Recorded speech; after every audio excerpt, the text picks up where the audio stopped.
जमुनापुर गांव में अर्जुन नाम का एक गरीब मछुआरा अपनी माँ और अपनी जवान बहन राधा के साथ रहा करता था। एक दिन अर्जुन शाम को थका हारा घर आया ही था कि तभी उसकी माँ उससे बोली, क्या हुआ?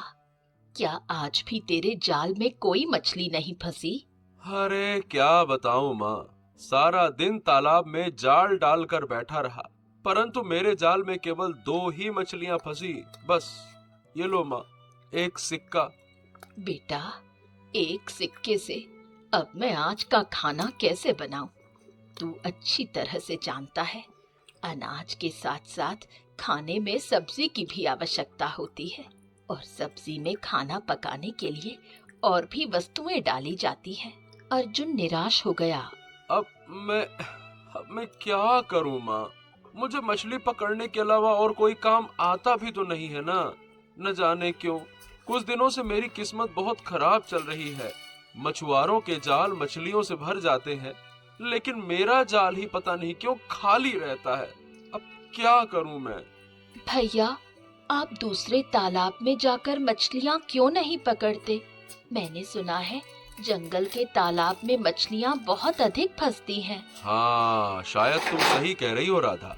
कल मैं दूसरे तालाब में जाकर मछलियां पकड़ने का काम करूंगा। ये सही रहेगा। हाँ। बेटा, आखिर कब तक हम अपना जीवन गरीबी में व्यतीत करते रहेंगे?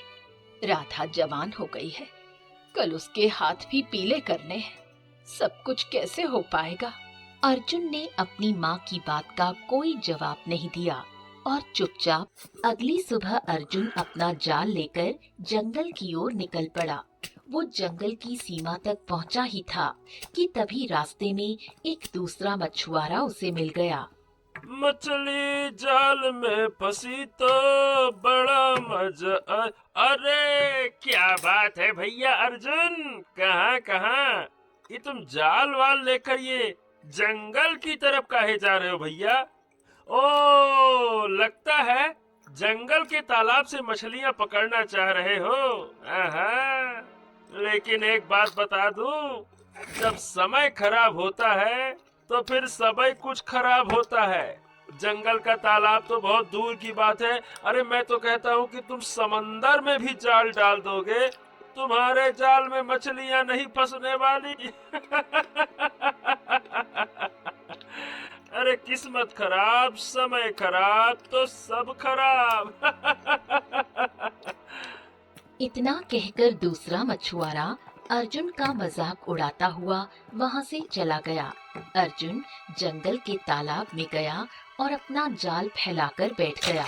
अर्जुन शाम तक बैठा रहा। शाम को उसके जाल में केवल 2 मछलियां फंसी। हाँ, वो मछुआरा सही कह रहा था। जब समय खराब होता है तो सभी काम खराब होते हैं। अब इन मछलियों का क्या करूं? इन्हें बेचकर पेट भरने से अच्छा है कि आज माँ से कहूंगा कि मछली वो खुद ही खाकर पेट भर ले। इतना कहकर अर्जुन वापस आने लगा। रास्ते में फिर वही दूसरा मछुआरा मिल गया। है, ई का है? हे अर्जुन, मैं तो समझ रहा था कि तुम जब जंगल के तालाब से लौटोगे तो तुम्हारा जाल तो पूरा मछलियों से लबालब भरा होगा। ए ससुरा, ये तुम्हारे जाल में तो केवल 2 ही ठो मछली फंसी है।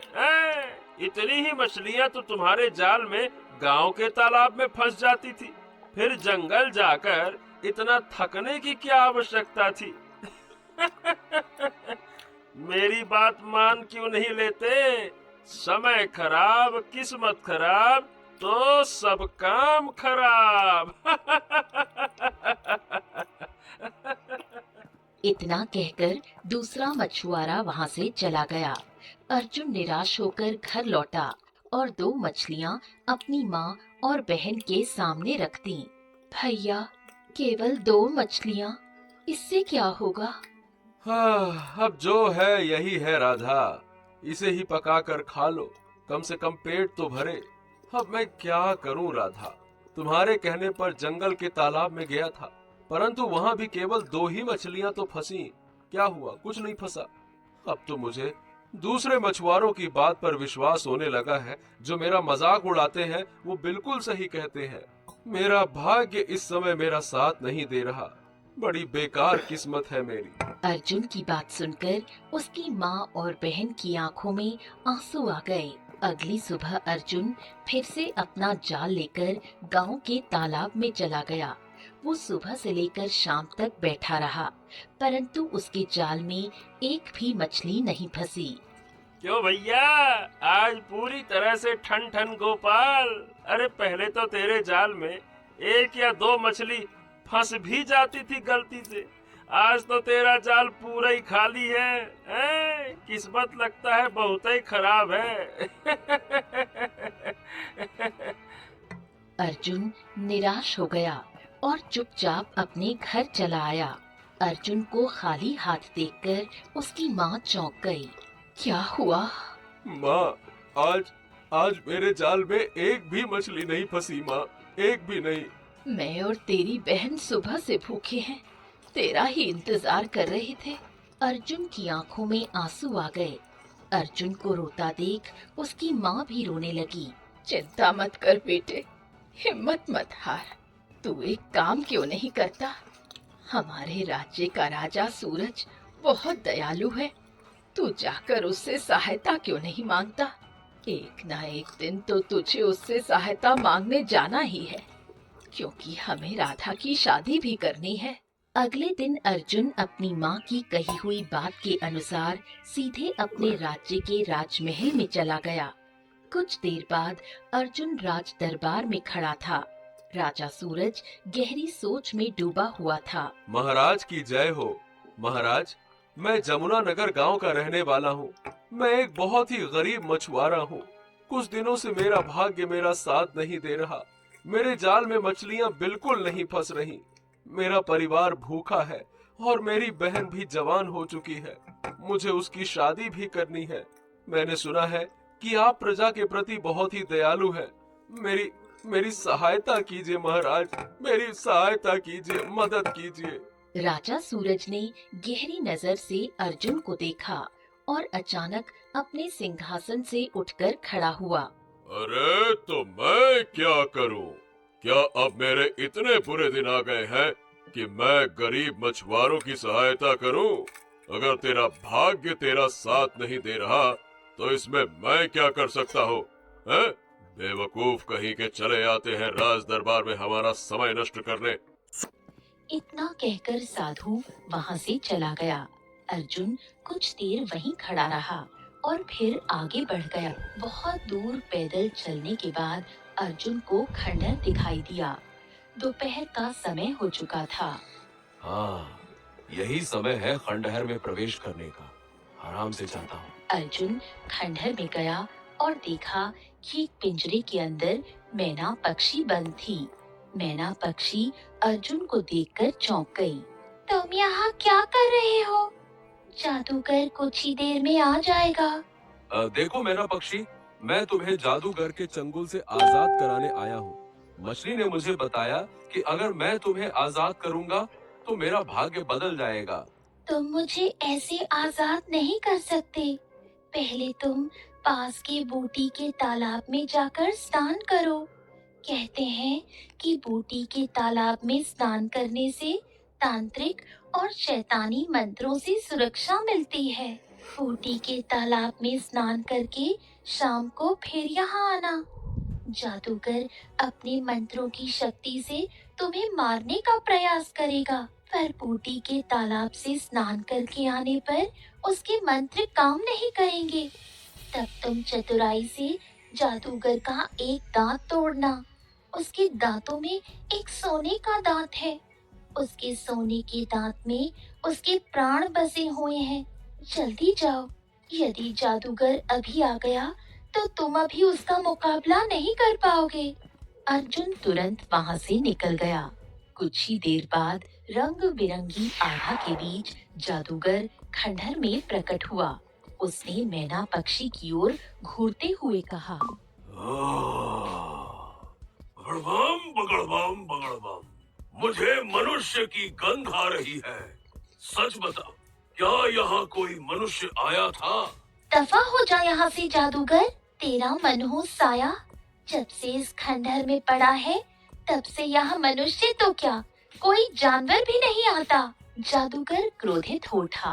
बस आज रात का इंतजार कर ले मैना, कल मैं तुझे मार कर तेरी बलि देकर हमेशा के लिए अमर हो जाऊंगा। अगर मुझे तुझे अपनी तांत्रिक शक्तियों के लिए इस्तेमाल नहीं करना होता तो अब तक तुझे मार देता। तेरी बकवास अब और नहीं सुन सकता मैं। मैना पक्षी चुपचाप अपना मुंह फेर लेती है। उधर दूसरी ओर अर्जुन ढूंढते ढूंढते एक तालाब के किनारे पहुंचा। हाँ, क्या यही बूटी का तालाब है जिसके बारे में मैना ने बताया था? हाँ, मैं जड़ी बूटियों का तालाब हूँ, लेकिन सुन ले, अगर तूने स्नान किसी बुरी नियत से किया तो जलकर राख हो जाएगा, और अगर नेक काम के लिए स्नान करेगा तो तुझे कोई नुकसान नहीं होगा, क्योंकि मैं एक जादुई तालाब हूँ।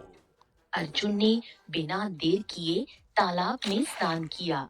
बाहर निकलते ही उसके पूरे शरीर पर रंग बिरंगी आभा चमकने लगी। लगता है तूने सचमुच अच्छे कार्य के लिए स्नान किया है। हाँ। अर्जुन वहां से खंडहर की ओर चल पड़ा। खंडहर तक पहुंचते पहुंचते शाम हो चुकी थी। जैसे ही अर्जुन अंदर गया, जादूगर ने उसे देखा और चौंक गया। कौन है तू? एक मछुआरा जो तेरा अंत करने आया है। बगड़बम बगड़बम बगड़बम, अब मेरे इतने बुरे दिन आ गए कि एक मछुआरा मेरा अंत करेगा। मैं तुझे अभी यहीं अपने मंत्रों से खत्म कर दूंगा। जादूगर ने मंत्र पढ़ना शुरू किया, लेकिन अर्जुन पर उसका कोई असर नहीं हुआ। ओम ह्रीं क्लीं। ये कैसे हो सकता है? ये कैसे हो सकता है? मैंने अपने मंत्रों की शक्ति से इतना शक्तिशाली जाप किया, फिर भी तुझे कुछ नहीं हुआ। तू आखिर है कौन? लगता है तू भी कोई जादूगर है। मैं कोई जादूगर नहीं हूँ। मैं बूटी के तालाब में स्नान करके आया हूँ, इसीलिए तेरे मंत्र अब मुझ पर असर नहीं करेंगे। जादूगर ठहाका लगाकर हंसा।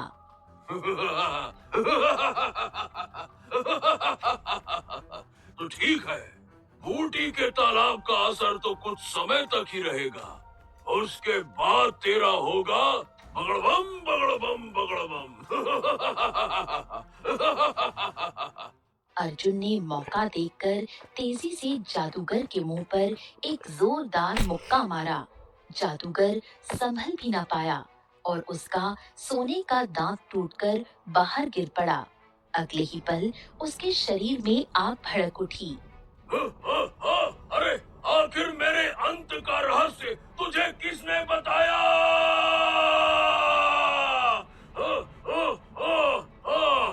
यही मैना पक्षी ने, उसी ने मुझे जड़ी बूटी के तालाब के बारे में बताया। अरे मेरी सबसे बड़ी गलती यही थी कि मैंने इसे जिंदा रखा। काश मैं लालच में ना आता।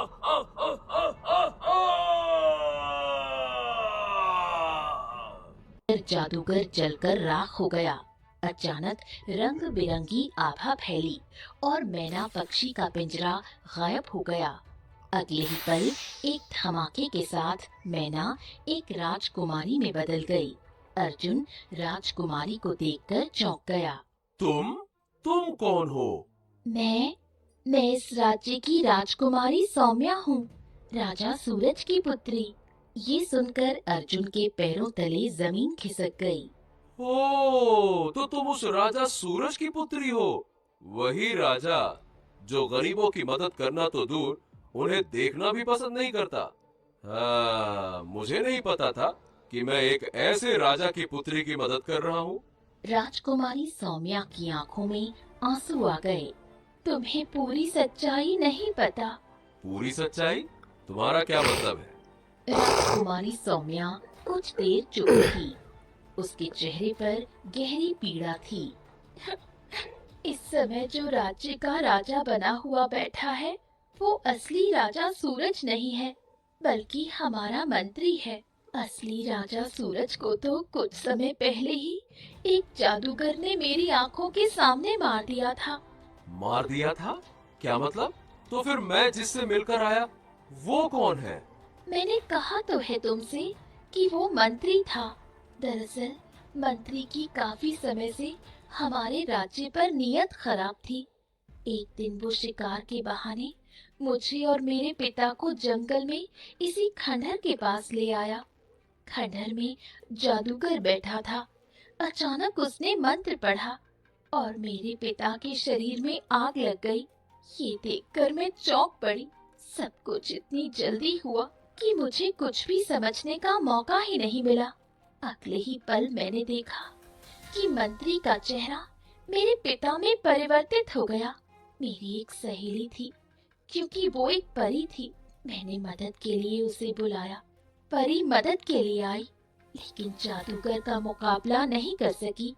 जादूगर ने अपनी शक्तियों से उसे गायब कर दिया और अगले ही पल मुझे मैना पक्षी में परिवर्तित कर दिया और पिंजरे में बंद कर दिया। अर्जुन राजकुमारी सौम्या की बातों को गहराई से सुनता रहा। अच्छा, तो ये रहस्य था। तभी मैं सोच रहा था कि राजा सूरज ने मुझे अपमानित क्यों किया। दरबारी अचानक से चौंक गए कि राजा सूरज को क्या हो गया, जबकि असल में तो वो महाराज सूरज थे ही नहीं। दरबारियों को क्या पता कि महल में राजा सूरज नहीं बल्कि मंत्री बैठा था, जो राजा सूरज का रूप धारण किए हुए था। ये चक्कर है। उसी समय रंग बिरंगी रोशनी के बीच एक परी प्रकट हुई। ये तो मेरी दोस्त है। मैं ही हूँ। जादुई मछली के रूप में तुमने मुझे देखा था। दरअसल जादूगर ने अपनी शक्ति से मुझे मछली में परिवर्तित कर दिया था। जब तुमने मुझे पकड़ा तब मैंने तुम्हारी आंखों में वीरता देखी। इसी कारण मैंने तुम्हें मैना पक्षी और जादूगर के बारे में बताया। तुमने कितनी आसानी से जादूगर का अंत कर दिया, परंतु तुम्हें अभी एक कार्य और करना है। कौन सा कार्य? जादूगर के मरने से मैं अपने रूप में आ गई, परंतु जादूगर और मंत्री आपस में जुड़े हुए हैं। मंत्री राजा सूरज का रूप धारण किए हुए है। तुम्हें सबके सामने उसका नकाब उतारना होगा। तुम राजमहल जाओगे और जैसे ही इस जादूगर की राख मंत्री के चेहरे पर डालोगे, उसका असली रूप सबके सामने आ जाएगा और कुछ देर बाद वो जलकर राख हो जाएगा। अर्जुन ने मुस्कुराते हुए हामी भरी और जादूगर की राख उठा ली। अगले ही पल परी ने अपनी छड़ी आगे की और राजकुमारी सौम्या और अर्जुन राज दरबार में प्रकट हो गए। सिंहासन पर बैठा हुआ राजा सूरज, जो असल में मंत्री है, उन्हें देखकर चौंक गया। अब तेरा खेल खत्म हो गया। अर्जुन ने अचानक जादूगर की राख मंत्री के चेहरे पर फेंक दी। अगले ही पल मंत्री अपने असली रूप में आ गया। अरे ये तो मंत्री है। इसका मतलब ये अब तक महाराज सूरज की शक्ल में यहाँ बैठा हुआ था, सिंहासन पर। अगले ही पल मंत्री के शरीर में आग लग गई और वो कुछ देर में जलकर राख हो गया। अब सारा रहस्य खुल चुका है। ये वही मंत्री था जिसने मेरे पिता की हत्या की और जादूगर की सहायता से मुझे कैद कर दिया। ओह, अब समझ में आया कि राजा सूरज तो प्रजा के प्रति बहुत दयालु थे और अचानक से उनका ये स्वभाव कैसे बदल गया। तो ये कारण था। और जब भी हम इससे राजकुमारी सौम्या के बारे में पूछते थे तो वो बड़ी आसानी से कह देता था कि वो तो अपने शिकार पर गई हैं। हमें क्या पता था कि वो असली राजा सूरज नहीं बल्कि मंत्री था। राजकुमारी सौम्या ने सबके सामने अर्जुन का हाथ उठाया। ये सब अर्जुन की वजह से हुआ है। दरबार तालियों की गड़गड़ाहट से गूंज उठा। मैं तुमसे विवाह करना चाहती हूँ और चाहती हूँ कि इस राज्य की बागडोर तुम संभालो। अर्जुन ने मुस्कुराते हुए हामी भरी। उसी समय उनका विवाह संपन्न हुआ और अर्जुन राजा बन गया। तभी परी प्रकट हुई। मैंने कहा था ना, अगर तू मैना पक्षी को आजाद करेगा तो तेरा भाग्य बदल जाएगा। देख, तू साधारण मछुआरे से सीधा राजा बन गया। परी रंग बिरंगी आभा के साथ गायब हो गई। अर्जुन अपनी पत्नी सौम्या और सैनिकों के साथ अपने घर पहुंचा। उसकी माँ और बहन अर्जुन को राजा के रूप में देखकर दंग रह गईं। अर्जुन ने सारी घटना उन्हें सुनाई और कहा, तो चलो अब हम राजमहल में रहेंगे। गांव के लोग जो पहले अर्जुन का मजाक उड़ाते थे, अब उसकी किस्मत पर नाज करने लगे। एक साधारण मछुआरे की तकदीर बदल गई थी, जिसे लोग कभी तिरस्कृत समझते थे, वही आज महान राजा बन गया। तो दोस्तों, कहानी कैसी लगी कमेंट बॉक्स में जरूर बताइए। चैनल को जरूर सब्सक्राइब कीजिए।